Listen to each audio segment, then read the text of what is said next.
Salut! Alors bonjour, bon après-midi, bonsoir à tous. Soyez la bienvenue sur ma chaîne YouTube. Pour ceux qui ne me connaissent pas, moi c'est Mado aka Captain Mado. Oui, parce que je suis une jeune pilote qui vient d'obtenir son certificat de pilote commercial et maintenant qui cherche à construire ses heures pour plus tard être un pilote de ligne ou bref rester dans l'aviation. Vous voyez ce que je veux dire. Alors pour vous qui êtes nouveau sur ma chaîne, soyez la bienvenue une fois de plus. N'hésitez pas à vous abonner, à cliquer sur la cloche de notification pour être toujours au courant chaque fois que je poste de nouvelles vidéos, pour vous informer, pour vous motiver, parce que oui, ici c'est une chaîne de motivation, c'est une chaîne d'encouragement qui va booster votre énergie, qui va vous permettre de vous sentir toujours bien à l'aise et vous permettre de vous sentir comme celle-là ou celui-là qui n'est pas en arrière dans la vie, parce que beaucoup se sentent toujours en arrière dans la vie à cause des réseaux sociaux. Bref, nous n'allons pas nous détourner du sujet. Aujourd'hui, nous allons parler du financement, parce que suite à ma dernière vidéo qui parlait du coût global de la formation, maintenant nous allons parler de comment financer cette formation. Mais avant de commencer, je veux juste apporter un éclaircissement. Quand je parle de comment financer la formation, ce n'est pas juste financer la formation de pilote en fait. Et il y a beaucoup de métiers dans le monde de l'aviation que vous pouvez faire. Moi, j'ai juste choisi le pilotage. Une autre personne qui veut se lancer dans le monde de l'aviation peut choisir peut-être d'être technicien de l'avion, peut choisir d'être manager à l'aéroport, peut choisir d'être dans le airfield, c'est-à-dire les gens qui organisent juste les opérations à l'aéroport. Et il y a tellement de métiers dans l'aviation. Je pense que je vais faire une vidéo sur les métiers de l'aviation. Oui, ma prochaine vidéo va parler des métiers de l'aviation. Vous allez voir qu'il y a tellement de métiers. Alors, comme je disais tantôt, nous allons parler du financement, de comment financer sa formation. Je vais vous parler de 3 grands moyens. Aussi, rassurez-vous que si vous êtes dans n'importe quel pays, ces financements ne s'appliquent pas que ici aux États-Unis. Si vous êtes dans n'importe quel pays qui a un peu ce même système d'ici, ou alors un système similaire, sachez que vous pourriez utiliser ces mêmes moyens de financement pour financer votre formation, parce que vous savez, dans l'aviation, c'est déjà une succession de certificats qu'il faut obtenir pour travailler, parce que bref, on ne travaille pas sans certificat d'attestation ou je sais pas quoi, ou sans diplôme. Il faut toujours quelque chose. Dans l'aviation, ce sont les certificats qui comptent. Alors sans plus tarder, nous allons commencer cette vidéo.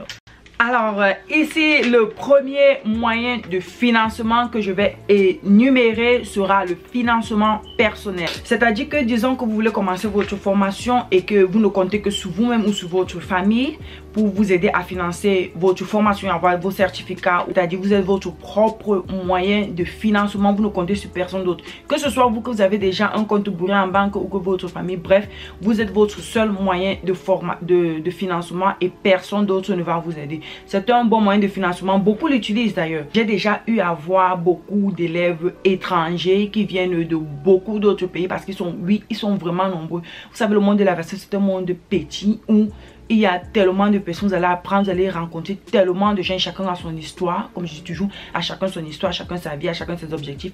Alors ça, c'était le premier moyen de financement qui est le financement personnel, qui est vous, votre famille, bref, vous. Personne d'autre ne vous aide, vous et vous et vous. Mais là, il faut être riche parce que on ne va pas se mentir, la formation coûte vachement cher. Maintenant, nous allons parler du deuxième moyen de financement qui est le financement par des bourses. Oui, les bourses d'études, ou alors ici, ils appellent ça les scholarships. Donc, il y en a tellement de scholarships ici dehors. Quand je vous dis tellement, il y en a des dizaines, il y en a des milliers de scholarships. Il y a des organisations, il y a des ONG ici qui sont seulement là pour ça, pour aider les gens. Quand je dis bourse, bourse qui veut dire argent gratuit. C'est vrai que cet argent ne va pas payer le coût total de la formation, mais croyez-moi, cet argent va alléger ce gros montant que vous auriez à payer pour la formation. Imaginez que vous deviez payer un truc comme 12 000 $ pour la formation et vous appliquez pour une bourse, on vous donne 2500 $. C'est beaucoup. C'est beaucoup, c'est quelque chose, c'est signifiant, c'est considérable si je peux le dire comme ça. Alors, il y a les bourses, il faut seulement savoir appliquer. Et aussi, avant que je n'oublie, les bourses sont tellement nombreuses et plus spécifiquement les bourses pour les femmes dans l'aviation. Parce que vous savez, le monde de l'aviation est un monde qui est constitué, moi je dis toujours à 99%, donc parce qu'on compte les femmes comme ça sur le bout des doigts qui font dans l'aviation. Je dis qu'on compte. Maintenant, même avec la modernisation, il y a beaucoup de femmes. On voit même déjà les femmes. Avant, c'était tellement rare. C'est-à-dire, quand tu voyais une femme, tu disais que ben, celle-là, elle a fait comment pour arriver là-bas. Moi-même, souvent, je suis là comme ça, je vous parle, je suis un modèle vivant de ça. Souvent, quand je conduis, même souvent dans la voiture, je rentre de l'école comme ça. Il y a des gens qui me voient si je suis au feu là, comme ça, quand ça arrête. Ils me regardent seulement comme ça. Tu vois, ils sont en train de lancer un regard comme celle-là. Est-ce que c'est le poisson d'avril ou quoi? Non, ce n'est pas le poisson d'avril. Je suis réellement pilote. Oui, je suis pilote. J'ai appris, je suis pilote. Parce que c'est tellement rare de voir une femme pilote. Bon, c'était très rare avant, mais maintenant c'est toujours un peu rare. Mais c'est genre quand on voit une femme pilote, c'est vraiment que waouh, celle-là elle a fait comment pour arriver là-bas. Juste pour dire que ce que l'homme fait, même la femme peut faire. Il n'y a pas de métier qu'un homme peut faire et la femme ne peut pas faire. Nous sommes des femmes, nous sommes valables. Nous pouvons, tant que nous avons nos cartes, nous avons nos cerveaux pour réfléchir. Tout ce que l'homme fait, nous pouvons faire. Déjà, la preuve, je suis là. Un homme, elle peut voler l'avion. Moi, je peux voler l'avion. Pour conduire la voiture, je peux le faire. Conduire le camion, je peux le faire. Même la moto, le vélo, tout ça, je conduis. Je conduis tout sauf le bateau. Bref, c'était juste une parenthèse. C'est juste pour dire que il y a des femmes pilotes, elles sont rares et il y a tellement de bourses qui s'appliquent aux femmes pilotes. Il y a tellement de bourses. Le plus souvent, ils demandent d'avoir certaines caractéristiques de... On appelle ça comment, de remplir certains critères pour pouvoir obtenir ces bourses. Entre autres, peut-être être dans une formation d'aviation, peut-être être déjà pilote privé ou alors déjà avoir un certain nombre d'heures de vol. En fait, ça dépend de l'organisation qui donne les bourses ou de l'école ou je sais pas. Souvent, ce sont même les privés qui donnent les bourses, mais ils veulent que vous ayez un certain critère. Souvent, ils peuvent vous demander d'écrire peut-être une lettre comme ça, qui va leur prouver que oui, vous sortez de l'ordinaire, c'est-à-dire que vous méritez l'argent qu'ils proposent de vous donner comparé aux autres candidats. Parce que vous savez, ces bourses-là, il y a tellement de candidats qui appliquent pour ça. Même si c'est seulement 1000 $, même seulement 500 $, croyez-moi, les 500 $ là peuvent acheter le matériel dont vous auriez besoin au cours de votre formation. Ça, c'est très sûr. L'argent gratuit est toujours la bienvenue.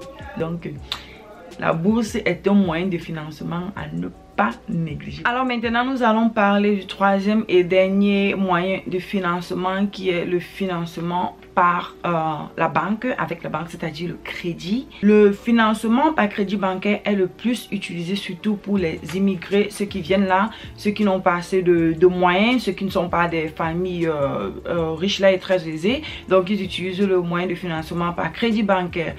Aussi, c'est parce que ici nous avons un bon système. Les États-Unis est un système qui vous encourage à aller à l'école. C'est-à-dire, ils vous encouragent, ils voient vos efforts, ils vont payer votre formation. Vous pouvez carrément appliquer. Ils vont toujours vous donner un certain montant. Imaginez que vous appliquez pour les bourses, ils ne vous donnent pas de la bourse, qui est l'argent gratuit. La banque va vous donner cet argent pour que vous puissiez financer votre formation. Et vous allez maintenant pouvoir payer cet argent plus tard. Et avec de l'intérêt, bien évidemment, qui va prêter son argent sans intérêt? Donc, quand la banque vous prête de l'argent, c'est pour remettre après votre formation et avec un certain nombre d'intérêts, dépendamment de la période dans laquelle vous auriez demandé ce crédit bancaire. Ici, ils appellent ça les loans. Moi, j'appelle ça crédit bancaire en français. Donc, vous pouvez utiliser la banque. C'est ce que beaucoup d'étudiants utilisent ici. Vous savez, la population des États-Unis est vieillissante, c'est-à-dire que quand ils voient les jeunes qui veulent aller à l'école comme ça, les jeunes engagés, motivés qui veulent aller à l'école, ils encouragent ça. Même si tu n'as pas assez de financement et que tu as cette volonté de vouloir partir, je vous dis qu'ils peuvent payer pour toute votre formation. Maintenant, il y a un risque. Vous savez, ce n'est pas tout le monde qui aimerait s'endetter parce que oui, c'est de l'argent que vous allez utiliser maintenant gratuitement pour payer votre formation, que vous allez repayer. Mais bien évidemment, vous aurez du travail, donc vous aurez les moyens pour payer cet argent en retour à la fin de votre formation. Maintenant, comme je disais, le risque, c'est que beaucoup de gens ne veulent pas être endettés, mais ils oublient que s'ils ne s'endettent pas, c'est pour une bonne cause. Vous vous endettez pour la bonne cause, pour aller à l'école, pour avoir votre certificat, pour être ce que vous avez toujours voulu dans la vie. Comme on dit souvent, chaque chose qu'on fait a son avantage et son inconvénient. Donc, en prenant le crédit bancaire, vous allez évoluer, mais vous serez endetté. Mais la meilleure chose, le bon côté de ça, c'est que vous vous endettez pour être bien plus tard, pour avoir votre certificat, pour avoir le travail dont vous avez toujours rêvé, pour être au niveau de la vie que vous aurez toujours souhaité. Excusez-moi si mon français part par moment. C'est juste que je pense en anglais, je veux traduire en français, donc souvent ça cale. Donc, la banque ne va jamais vous refuser de l'argent du moment où vous remplissez certains critères. C'est-à-dire quoi? Il suffit juste peut-être de dire que vous avez besoin d'argent pour telle formation et ils vont vérifier avec l'école ou avec le centre de formation où vous êtes et ils vous donnent cet argent pour financer votre formation.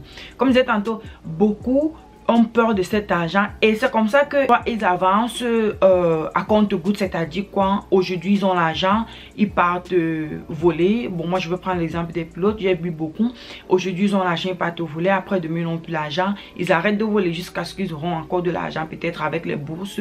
Mais ce qu'ils oublient, c'est que le montant des bourses ne sera jamais égal au montant que la banque va vous donner pour financer votre formation. La banque, en vous donnant l'argent, peut accepter de couvrir toute votre formation et la banque ne va jamais vous demander de repayer cet argent tant que vous n'avez pas fini votre formation et que vous êtes toujours en pleine formation. C'est-à-dire quoi, si vous ne renoncez pas, bien sûr, parce que beaucoup prennent cet argent, ils commencent après au cours de route, ils se découragent parce que vous savez, ce n'est pas un métier facile comme je disais tantôt.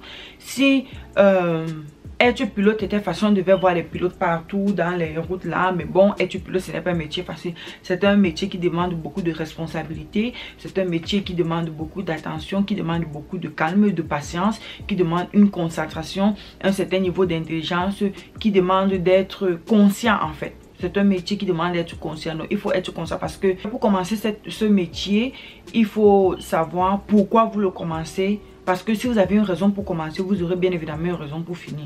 Ça ne sert à rien de commencer, comme je dis tout, de commencer, ne pas avoir le moyen de financement et puis d'arrêter. Non, ça ne sert à rien. Ça, c'est de l'argent gaspillé, du temps perdu. Bref, c'est un total gaspillage. Personne n'aimerait passer par là. Je suis passé par là et je n'aimerais pas que vous passez par là. Donc, comme je dis toujours, apprenez de moi, apprenez de mes erreurs et corrigez.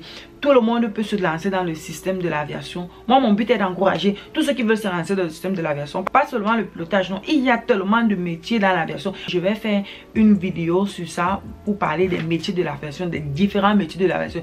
Il ne s'agit pas que du vol. Le vol est bien beau. Mais comme il est bien beau, il est aussi risqué et il est aussi assez difficile, si je peux le dire. Il suffit juste de beaucoup de concentration pour y arriver. Ce n'est pas impossible, ce n'est quasiment pas impossible parce que croyez-moi, si je l'ai fait, croyez-moi que vous pouvez aussi le faire. Je ne suis pas un super génie, je suis juste consciente quand je fais mes choses. Si je l'ai fait, alors vous pouvez le faire. Donc nous sommes arrivés à la fin de cette vidéo. Si vous avez d'autres questions, n'hésitez pas de les laisser en commentaire. Surtout suivez-moi sur les différents réseaux sociaux. Et aussi n'oubliez jamais, comme je le dis toujours, à chacun sa vie, à chacun ses objectifs, à chacun son parcours, à chacun son temps, à chacun son everything. You guys are unique in this life and then do not compare yourself to anyone else. You are unique and you are doing good. Je suis pour dire que quel que soit ce que vous êtes en train de faire actuellement, ne vous dites pas que vous êtes en arrière dans la vie. Vous êtes où vous devriez être. Ne vous comparez à personne, à chacun sa vie, une fois de plus. Alors c'était Mado Karenis. On se voit à la prochaine pour une autre vidéo. Bye bye.